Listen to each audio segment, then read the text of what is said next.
শিশুরা 5 বছর বয়স পর্যন্ত সম্পূর্ণ বিনামূল্যে সরকারি পৃষ্ঠপোষকতায় তারা পূর্ণ চিকিৎসা পাবে ইনশাআল্লাহ। বয়স্করা জীবনের একটা পর্যায়ে যখন অবসর জীবনে চলে যাবে, 60-65 বছর বয়স হয়ে যাবে, তারপরের স্বাস্থ্যসেবার পূর্ণ দায়িত্ব সরকার গ্রহণ করবে ইনশাআল্লাহ।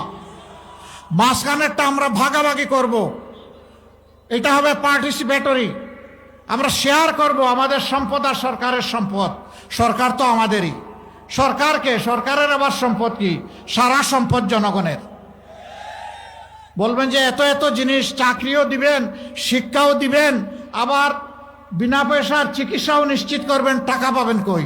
টাকা জমা আছে কোথায় বলেন তো? না, তা বলতে পারবেন না। এই টাকা জমা আসে চোররা, লুটেরারা, ব্যাংক ডাকাতরা, শেয়ার মার্কেট লুণ্ঠনকারীরা।